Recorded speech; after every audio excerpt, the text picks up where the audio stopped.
Oi pessoal, tudo bem com vocês? Sejam bem-vindos de volta ao canal. Para quem não me conhece, o meu nome é Bruno Vilas e hoje eu vou contar mais um caso para você.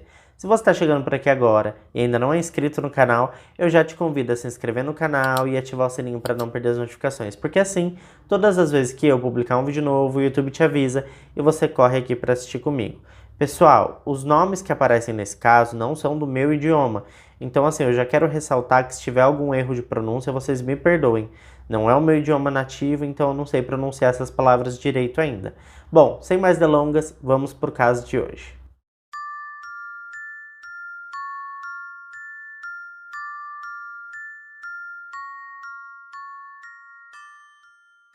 Elaine O'Hara nasceu em Dublin, capital da Irlanda, no dia 17 de março de 1976. Ela foi educada na escola secundária St. Joseph of Cluny. Sua mãe era professora e ela admirava muito a profissão da mãe, tanto que desde muito criança ela já dizia que queria ser professora. Mesmo sofrendo bullying na escola, ela queria continuar naquele ambiente quando estivesse em sua vida adulta. Nenhum dos ataques que ela sofria fazia Elaine recuar de seu sonho. Ela sentia que aquele era seu destino, como se fosse um chamado, educar crianças e adolescentes. Elaine sofria de muitos problemas de saúde mental desde a adolescência e era hospitalizada regularmente para tratamento psiquiátrico. Ela havia sido tratada pelo professor Anthony Clare, que a diagnosticou com depressão e transtorno de personalidade limítrofe. O transtorno de personalidade limítrofe, pessoal, ele é caracterizado por um padrão generalizado de instabilidade em relacionamentos, autoimagem, humor e comportamento. Ela também sofria de asma, diabetes e era disléxica. Por conta da dislexia, ela tinha alguns problemas de fala, o que deixava a garota muito insegura e alimentava os valentões da escola que usavam dos problemas de Elaine para rebaixar e humilhar a pobre garota. Isso fez com que ela ficasse mais deprimida ainda. O que ajudava a Elaine a ter forças para aguentar tudo aquilo era sua melhor amiga, tanto que o mundo dela caiu quando sua melhor amiga morreu em um acidente de carro. Elaine tinha 15 anos na época e isso a desestabilizou muito. Tanto que um ano depois de perder sua melhor amiga, a mãe de Elaine a encontrou no banheiro desmaiada no chão. Ela havia tentado tirar sua própria vida. Graças a Deus, eles correram para o hospital e a jovem sobreviveu. Quando Elaine terminou a escola, ela tentou ingressar em pedagogia, mas as suas notas não permitiram que ela fizesse esse curso, então ela optou por se tornar cuidadora de uma creche. Embora não fosse o trabalho dos sonhos e nem o trabalho que ela queria e não pagasse tão bem, ela estava feliz por estar ali cuidando de crianças. Elaine era muito apegada a seus pais, mesmo depois de adulta, e por isso sofreu muito quando sua mãe faleceu em 2002. Mesmo após a morte de sua mãe, ela continuou morando na casa de sua família por mais 3 anos. Em 2005, ela finalmente se mudou da casa de sua família em Killiney para um apartamento em Black Rock. Em 2008, ela se mudou para outro apartamento em Black Rock, antes de adquirir uma unidade habitacional acessível em Bellarmine Plaza. Elaine ainda trabalhava como assistente de creche em Ballybrack, mas precisou arrumar um segundo emprego para conseguir arcar com as contas. Então, ela passou a trabalhar meio período em uma banca de jornal em Black Rock. Ela também começou a fazer aulas noturnas na cidade de Dunlagore, na esperança de finalmente conseguir se tornar professora. Falando assim, pessoal, até parece que tudo estava indo bem e que a vida da Elaine estava linda, né? Mas infelizmente, no plano de fundo, ela continuava tendo várias crises de depressão e precisou se internar no hospital por 14 vezes após várias tentativas de tirar sua própria vida. Ela fazia terapias regularmente e posteriormente seu psicólogo revelou que Elaine sempre falava sobre suas fantasias sexuais. Ela dizia que queria ser dominada, que queria apanhar, ser abusada e coisas do tipo. Na verdade, o que parece é que ela queria passar por uma sessão de dominação. O que seu psicólogo achou estranho foi ela levar essas fantasias até ele durante as sessões. Não fazia sentido, a não ser que ela quisesse realizar essas fantasias com ele. Por conta de todos os problemas que Elaine sofria, ela acabou ficando internada por algum tempo. Ela teve alta em 22 de agosto de 2012 e nesse mesmo dia, por volta da 1h30 da tarde, ela se encontrou com seu pai. Eles caminharam pelo cemitério até o túmulo de sua mãe e colocaram algumas flores. Em seguida, eles foram para a casa de seu pai, onde Elaine ficou até as 16 horas da tarde. Ela saiu dizendo que iria para sua casa. No dia seguinte, ela participaria como voluntária de uma corrida de navios. Ela teria que chegar lá bem cedo, por volta das 8 horas da manhã. A namorada de seu pai, a Sheila, combinou que daria uma carona para Elaine no dia seguinte para a corrida. Então, por volta das 8h30 da noite, a Sheila mandou uma mensagem de texto para Elaine dizendo que se encontraria com ela às 7h15 do dia seguinte, para ir para a corrida. Ela não recebeu nenhuma resposta da Elaine, mas também não deu muita bola. Ela apenas pensou que a Elaine podia já estar dormindo. No dia seguinte, a Sheila acordou cedo e ficou esperando por Elaine. Elas moravam basicamente uma de frente para a outra, mas a Elaine não apareceu. Sheila ligou, mas ela não atendeu. Então ela resolveu ir até a casa da Elaine, e chegando lá ela bateu na porta, mas não foi atendida. Ela ligava no celular de Elaine, batia na porta, mas não era atendida. A Sheila começou a ficar preocupada devido ao histórico da Elaine. Algo poderia ter acontecido, então ela resolveu ligar para o pai dela, que também ficou preocupado. Ele foi até a casa da Elaine e junto da Sheila eles entraram com uma chave reserva. Tudo parecia normal, exceto pelo fato de que o telefone dela estava no balcão carregando e ela não estava em casa. Ela não sairia sem o telefone. Eles foram até a garagem e perceberam que o carro dela não estava lá. Bom, aquilo foi um alívio na cabeça deles. Ela devia ter acordado atrasada e saiu correndo para a corrida de navios sem se lembrar de levar o celular ou de avisar ninguém. Ela pegou o próprio carro e foi. Então eles foram embora, já que aparentemente ela devia estar na corrida de navios, não é mesmo? Bom, no dia seguinte, a Sheila passou novamente na casa da Elaine para perguntar como tinha sido a corrida. E para surpresa dela, Elaine ainda não havia voltado para casa. Então a Sheila ligou para o Frank, o pai da Elaine, e deu essa notícia para ele. Eles mais que depressa ligaram para os hospitais para verificar se ela não estava internada novamente e também para o festival de corrida de navios para ver se ela tinha ido para lá no dia anterior. Após isso, eles perceberam que ninguém tinha tido notícias da Elaine nos últimos 2 dias. Bom, eles resolveram ir até a polícia para denunciar o desaparecimento da Elaine, e por conta do histórico dela, o caso foi tratado com prioridade. Várias equipes de buscas começaram a trabalhar no caso, e a família também começou a procurar por ela. Um cunhado da Elaine foi até o cemitério para verificar se ela não tinha ido até o túmulo de sua mãe, e chegando lá, ele notou que o carro dela estava parado no estacionamento do cemitério. Ele rapidamente chamou a polícia, e ao revistarem o carro dela, eles não encontraram nada de estranho.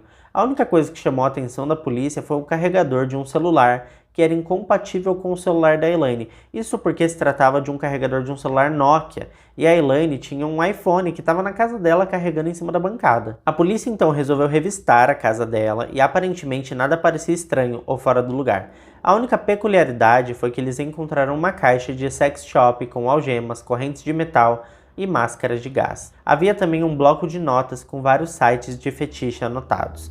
A polícia também resolveu verificar as câmeras de segurança, e a partir disso eles descobriram que ela saiu de seu apartamento pela última vez às 17 horas do dia 22 de agosto, ou seja, ela saiu logo após voltar da casa de seu pai.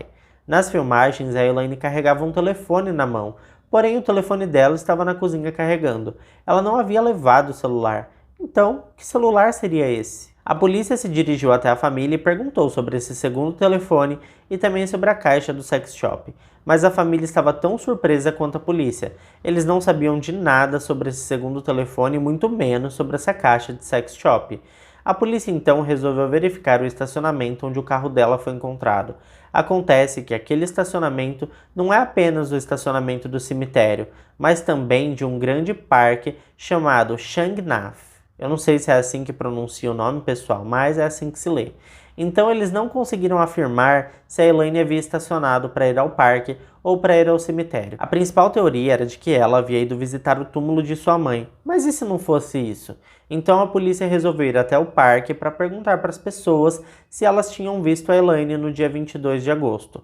Eles chegaram até um cara chamado Connor, que disse que corria no parque todos os dias. Ele disse que achava ter visto e conversado com Elaine no dia 22 por volta das 5h40 da tarde. Então os horários batiam e a polícia ficou atenta à história de Connor.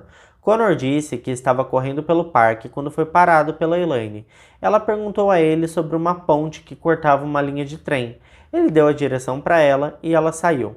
Ele disse que ela estava estranha, aparentemente com pressa para alguma coisa. Então Connor foi a última pessoa a ver e ter alguma interação com Elaine. Embora úteis as informações obtidas com ele, elas não serviam para apontar onde Elaine poderia estar. O tempo foi passando e o caso foi esfriando. Não apareciam mais pistas, já havia se passado alguns meses, quando um policial surgiu com uma teoria. Segundo ele, a Elaine poderia estar tendo outra crise de depressão, então ela foi até o túmulo de sua mãe para se confortar. Saindo de lá, ela foi até o parque ao lado do cemitério, e nesse parque, bem no fundo dele, havia como se fosse uma praia cheia de rochas, meio que um penhasco, sabe? E talvez ela tivesse se jogado dali de algum desses penhascos para encerrar sua própria vida. Essa era a teoria do policial, e a teoria faz sentido e foi bem aceita por conta do histórico suicida que a Elaine apresentava. No ano seguinte do desaparecimento de Elaine, ou seja, em 2013, nenhuma nova pista surgiu e o caso foi arquivado. Mas em 10 de setembro de 2013, 3 homens avistaram um saco caído na água no reservatório Vartree, perto de Roundwood, Co. Wicklow. Normalmente, a profundidade da água na ponte onde avistaram esse saco era de 4,5 metros. Mas em 2013, após um longo período de calor, o reservatório estava tão raso que não chegava a ter 30 centímetros de profundidade. Talvez por isso aquele saco estava tão evidente agora. Eles conseguiram meio que pescar esse saco e dentro dele haviam várias correntes, 2 algemas, uma algema de tornozelo e uma máscara de gás. No dia seguinte, um dos homens, chamado Billy Fegan, entregou os itens que havia encontrado para a polícia. Um agente da polícia chamado James O'Dogney ficou bastante interessado nessa história e se comprometeu a fazer algumas buscas na área nos dias que se seguiram. Enquanto isso, uma treinadora de cães chamada Magali Vernet regularmente passeava com cães em terras arborizadas perto de Killack, no sopé das montanhas de Dublin. A partir de 21 de agosto de 2013, um de seus cães regularmente sumia de vista por um tempo e voltava com alguns ossos durante sua caminhada. Magali, a princípio, acreditou ser de um animal, mas em 13 de setembro de 2013, o mesmo cão recuperou novamente mais ossos. Desta vez era um osso bem grande, acompanhado de uma calça de moletom azul. Preocupada com a possibilidade de serem humanos, ela contatou o proprietário das terras, um homem chamado Frank Doyle. Eles voltaram para o local com um outro homem, e dentro de uma clareira isolada eles encontraram ossos espalhados e roídos, incluindo os restos de uma caixa torácica e uma mandíbula. Percebendo que os restos mortais eram humanos, eles contataram a polícia. Apenas 65% do esqueleto foi recuperado. O corpo foi identificado como sendo de Elaine O'Hara por meio de registros dentários. A princípio, a polícia pensou que ela tivesse apenas sido atacada por um animal. Como não tinha sobrado muita coisa do corpo dela, eles não tinham certeza da causa da morte. Mas lembra que havia um policial investigando algumas coisas que foram encontradas em um reservatório? Bom, vamos voltar para ele. As buscas continuaram.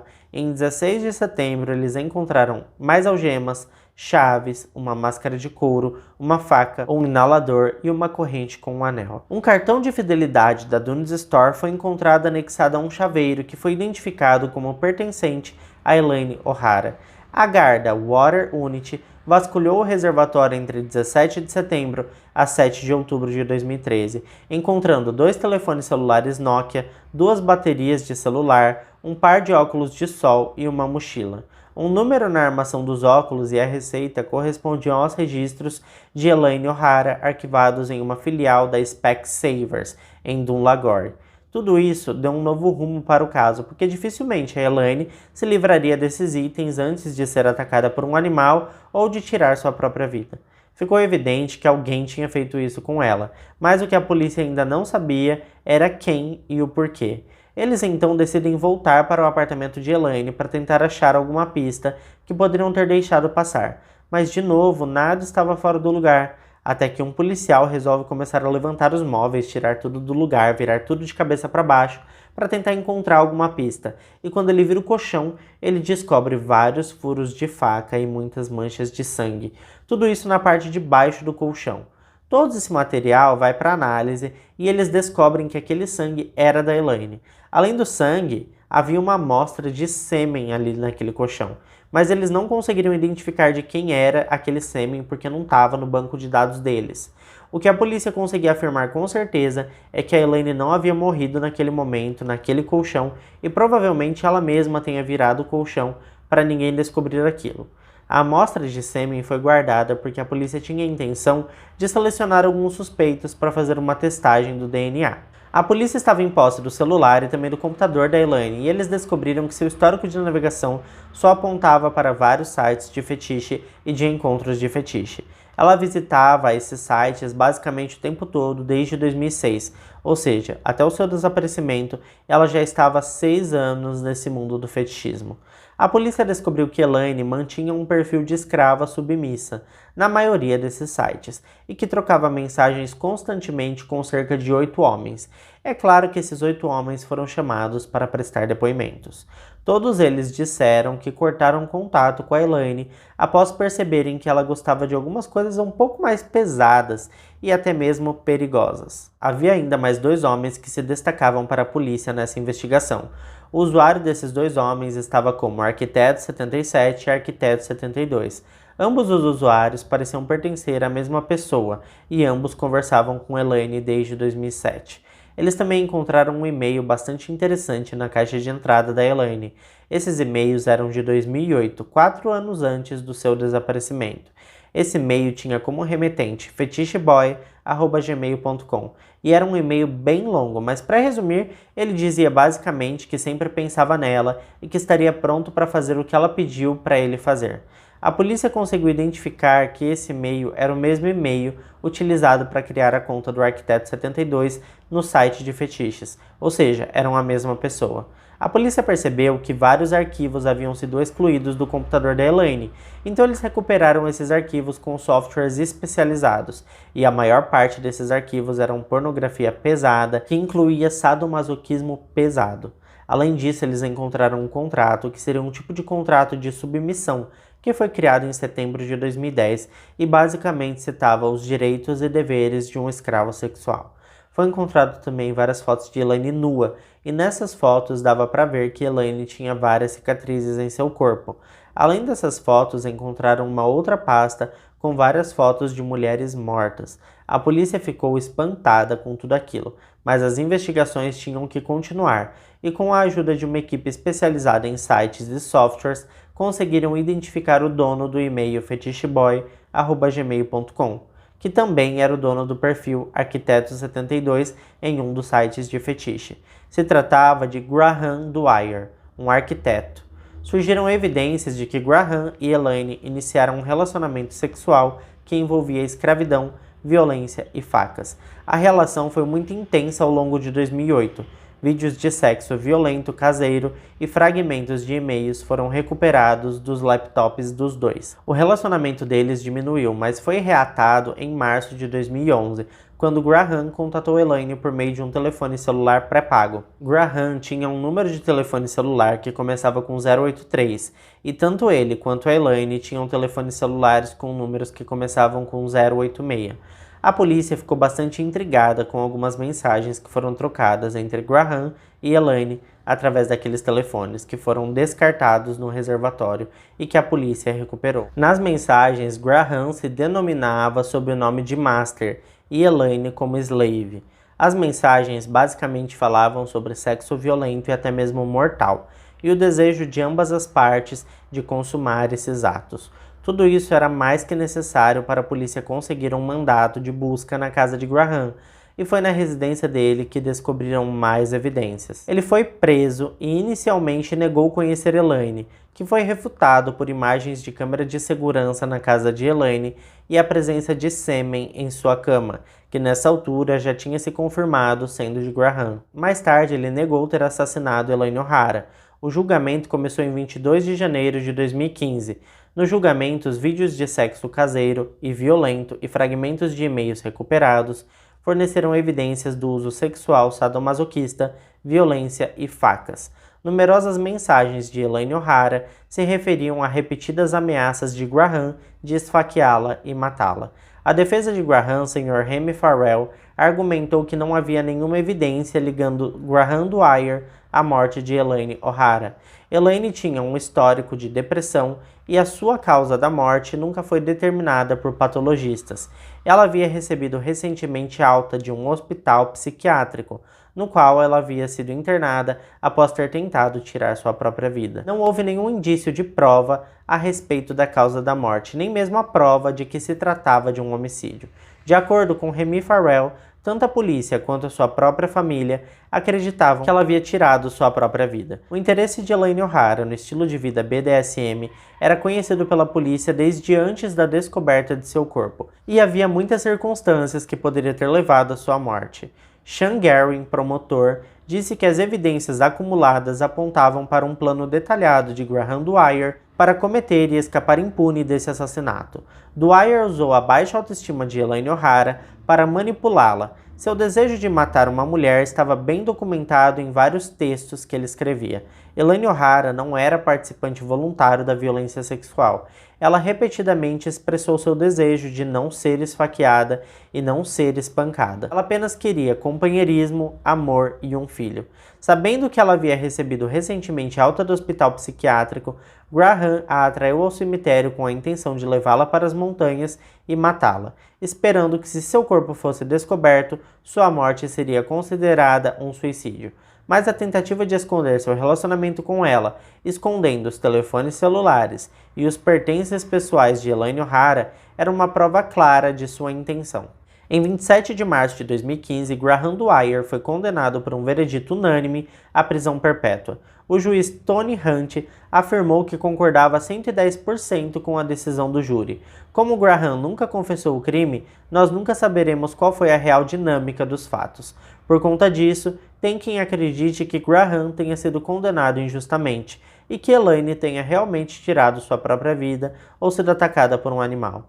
Ele segue recorrendo à sentença, mas até a data da gravação deste vídeo, ele ainda não conseguiu alterar a sua pena. Mas eu quero saber de você. Você acha que o Graham é inocente ou foi ele mesmo que acabou com a vida da Elaine? E se foi ele, será que foi consentido? Será que ela não queria mesmo que acontecesse isso?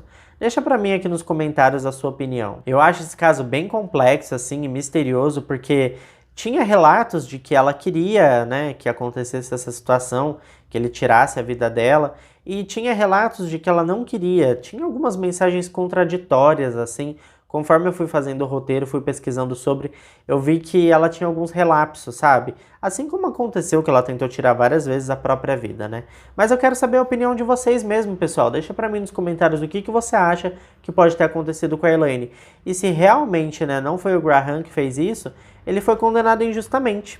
O que você acha sobre isso? Bom, pessoal, esse foi o vídeo de hoje. Eu espero que vocês tenham gostado desse caso.